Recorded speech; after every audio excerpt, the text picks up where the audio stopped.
იცით რა არის? ყველა ცდილობს ყველაფერზე ილაპარაკოს. არსებობს საქართველოს თავადაზნაურობა. საქართველოს თავადაზნაურობის წინამძღოლი გახდათ კოტე აფხაზი, რომელიც ბოლშევიკებმა დახვრიტეს.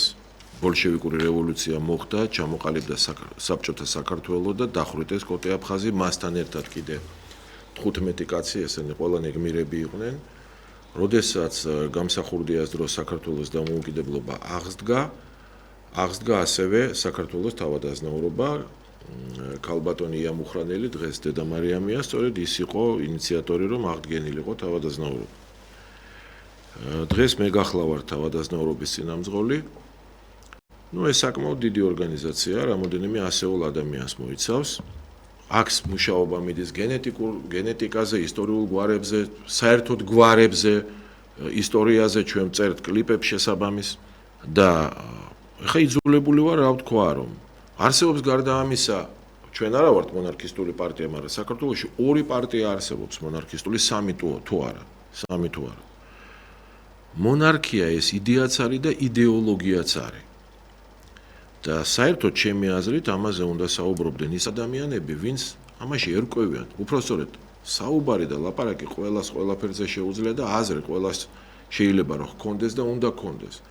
მაგრამ როდესაც საზოგადოებას სთავაზობ თქვათ მონარქიის აღდგენას, მეტნაკლებად სიღრმისეულად უნდა ერკვევოდე ამ საკითხში და უნდა გესმოდეს ვითარება. ეხა დღეს როდესაც კობახიძე აშენებს ფეოდალურ და მონათმფლობელურ სახელმწიფოს, უკვე ააშენა ესეთი სახელმწიფო და როცა ადამიანების 1%-ზე ნაკლებს ეკუთვნის მთელი ქვეყანა და დანარჩენი მოსახლეობა ესეთ უბედურ დღეშია, როგორ შეიძლება საერთოდ საუბარი ეხლა ამ იდეოლოგიაზე და კიდე გააჩნია ვინ საუბრობს.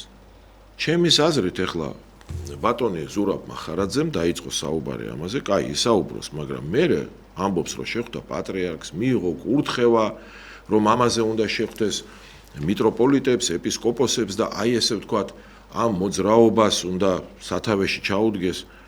მე არ ვიცი მიიღო თუ არა მან კურთხევა პატრიარქისგან, მაგრამ ჩემის აზრით ეხლა არ შეიძლება, არ არის მიზანშეწონილი, უпростоრედ მე ეხლა ჩვენ მაზიარებელი მართლმადიდებლები ვართ, არასოდეს არ წავსულ ვარ და არ წავალთ არც პატრიარქის, არც ეკლესიის, არც ეპისკოპოსების წინააღმდეგ, პირიქით ყოველთვის ვიცავდით მათ. ამ შემთხვევაშიც ნებისმიერ კურთხევას დავემორჩილებით, მაგრამ ჩვენ შეგვიძლია ჩვენი აზრი გამოვთქვათ, ხო?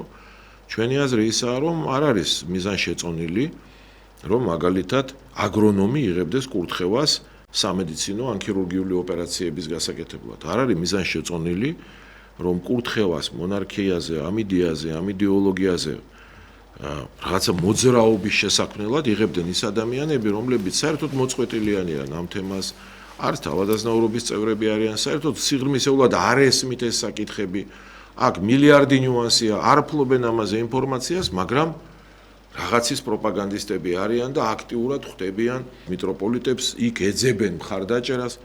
ადამიანები ეხა დემოკრატიისთვის იბრძვიან და აი ამ დროს, როცა 1%-ზე ნაკლებს ქვეყანა აქ ხელში ჩაგდებული, ამ დროს ეხა ლაპარაკი მონარქიაზე, იდეაზე, იდეოლოგიაზე, ჩემი აზრით არაპროდუქტიული, კი არა, კონტრპროდუქტიულია. ჩემის აზრით ამაზე საუბარი დღეს საერთოდ არ შეიძლება, იმიტომ რომ დისკრედიტაცია ხდება ამ იდეის პირდაპირი გაგებით. არ ვიცი ვინ და რატო აკეთებს და ვინ დგას ამის უკან. და თუ ვინმე საუბრობს, უნდა ის ხალხი საუბრობდეს, ვისაც სიღრმისეულად ესმის ეს თემა. აი ამის თქმა მინდოდა.